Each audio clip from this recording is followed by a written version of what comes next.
So guys, जैसा कि हमने पिछले एपिसोड में देखा कि शियाओ ने किंगी को बताया था कि वो 3000 कंट्री बैटल को जीत कर रहेगा और एक दिन वो इस अपर रियल में भी फेमस होगा। किंगी ने उसे कहा कि वो ग्रीन मून फ्लेम को ढूंढ रही है ताकि वो उसे एजो करके उसे रिफाइन कर सके। शियाओ ने उसे वादा किया था कि वो जल्दी उसे एंशिएंट फ्लेम के पास लेकर जाएगा। शियाओ फिर सुप्रीम डोजो में आ गया था। उसने दाओबाई से काओलू कॉफिन के बारे में पूछा था। फिर अब हम देखते हैं कि श्याम मास्टर दाओबाई की तारीफ करते हुए कहता है कि आप वाकई सभी सीक्रेट जानते हैं, इसीलिए मैं आपसे जानना चाहता हूँ कि हम एक रेयर डिवाइन फ्लेम में कैसे महारत हासिल कर सकते हैं। दाओबाई बताते हैं कि अगर तुम खुद को प्रमोट करना चाहते हो तो तुम्हें खुद को डिवाइन फायर से ब्लेज्ड करना होगा, जिससे डिविनिटी डेवलप होगी। इस पॉइंट पर ये माना जा सकता है कि तुम डिवाइन फ्लेम रियल में पहुँच जाओगे और एक गॉड बनोगे। फिर उसे कहते हैं कि मुझे तुम्हारी बातों से ऐसा फील हो रहा है मानो जैसे तुम्हें एक बहुत ही प्रेशियस फायर मिल गई हो जिससे तुम खुद को आगे बढ़ा सकते हो। शियाओ कहता है कि 3000 कंट्री बैटल पास आ रही है, इसीलिए मैं बस पहले से ही तैयारी करने की कोशिश कर रहा हूँ ताकि मैं उसे जीत सकूँ और पहले स्थान पर अपनी जगह बना सकूँ। दाओबाई कहते हैं कि तुम मेरे सुप्रीम डोजो के उत्तराधिकारी हो, इसीलिए वाकई तुम्हें इसके लिए तैयार रहना होगा। पर ये 3000 कंट्री बैटल बहुत ही हार्ड होती है, इसीलिए अगर तुम इस 3000 कंट्री बैटल में टॉप 10 में भी जगह नहीं बना पाए तो तुम खुद ही अपने आप को मार डालना। शियाओ कहता है क्या आप मुझे बहुत कम समझ रहे हो? टॉप 10 में आना मेरे लिए बहुत मामूली बात है, मैं इतनी छोटी सोच नहीं रखता।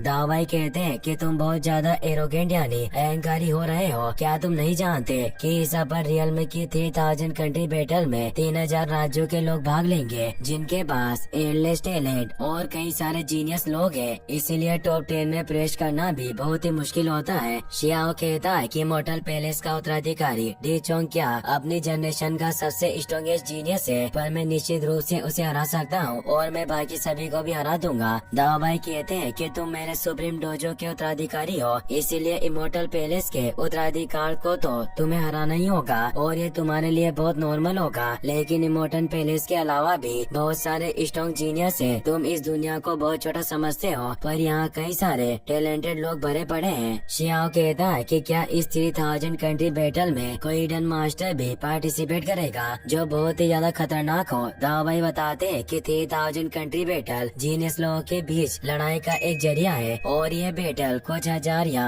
कई हजार सालों में एक बार होती है। इसमें इन्फिनिट क्रिएशन मौजूद है। अगर तुम्हारे पास कुछ पाने का मौका होगा तो सबसे अधिक संभावना होगी कि तुम इटर्निटी के शिखर पर घर से खड़े हो सको। इस 3000 कंट्री बैटल में लड़ने की अपॉर्चुनिटी बहुत ही कम लोगों को मिलती है। प्राचीन काल से लेकर अब तक मैं नहीं जानता कि ऐसे कितने सुप्रीम यंग मास्टर रहे हैं जिन्होंने आइसबर्ग और स्नो केव में खुद को सील कर लिया ताकि वो इस 3000 कंट्री बैटल में भाग ले सके। आइसबर्ग और स्नो केव में सील होने की वजह से उनका जीवन लगातार चलता रहता है और जहाँ तक मुझे लगता है कि कुछ ऐसे भी लोग हैं जिन्होंने इस 3000 कंट्री बैटल में 10 बार से भी ज्यादा जीत हासिल की है। कुछ क्रिएशन की मदद से वो लोग डेवलप हो रहे हैं ताकि वो 5% के सबसे स्ट्रॉन्गेस्ट पर्सन बन सके। शियाओ कहता है कि क्या आप इस वर्ल्ड की हिस्ट्री की ग्रेटेस्ट जनरेशन की बात कर रहे हो? क्या वो सभी बाहर आकर मुझसे मुकाबला करेंगे और पहले नंबर पर जगह बनाने की कोशिश करेंगे? दाओबाई कहते हैं कि तुमने सही समझा। तो वो कहता है कि मुझे पता था कि कुछ गड़बड़ तो जरूर है। मैंने 3000 कंट्री बैटल के बारे में जितना सुना है उसके अनुसार यंग जनरेशन के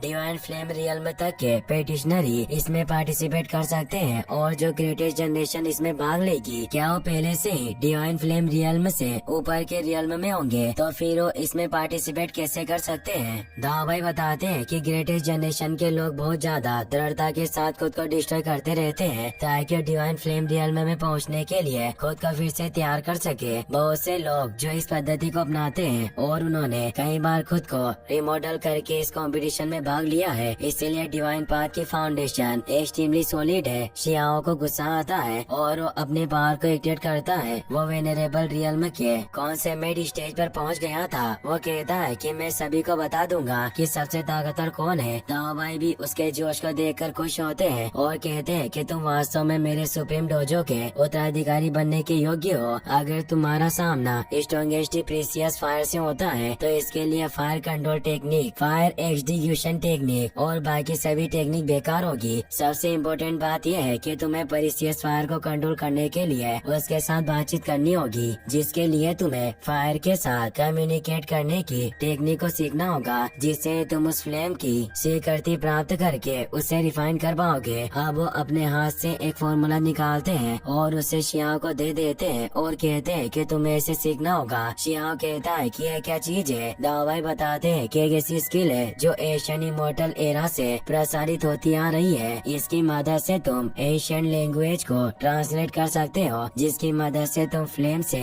बात कर पाओगे। यानी ये एशियन इमोर्टल की सेक्रीफाइस टेक्निक है, जिसका इस्तेमाल एशियन टाइम में पूजा के लिए किया जाता था। अगर तुमने इसे सीख लिया तो तुम पुरानी सभी तरह की फ्लेम से कांटेक्ट कर पाओगे। मैं खुद तुम्हारे लिए रेड स्काई में एक फ्लेम की तलाश करना चाहता था, लेकिन अब तुमने खुद ही डिवाइन फायर की गाइडेंस प्राप्त कर ली है, इसलिए मैं इसमें इंटरफेयर नहीं करूँगा। तुम इस टेक्निक को अच्छी तरह से समझ लो। और उसे वहाँ से जाने को कहते हैं और वो वापस से कल्टिवेशन करने बैठ जाते हैं। शियाओ सोचता है कि मैं खुद उस फ्लेम को ढूंढना नहीं चाहता था। अब वो वहाँ से निकल जाता है। फिर हम कुछ दिनों के बाद का सीन देखते हैं। शियाओ किंगी को लेकर उस वैली की तरफ बढ़ने लगता है जहाँ काउलुम कॉफिन मौजूद था और उसे वहाँ वो ब्लू फ्लेम मिली थी। शियाओ किंगी से कहता है कि तुम बहुत ही सीरियस लग रही हो, तुम चिंता मत करो, मैं निश्चित रूप से तुम्हारी ग्रीन डिवाइन फ्लेम को हासिल करने में मदद करूँगा। अब वो दोनों वो जो के पहाड़ों पर आ जाते हैं। किंगी कहती है कि मुझे कभी पता नहीं था कि यहाँ एक वैली होगी। हो सकता है कि ये टिएरा डेल फुएगो का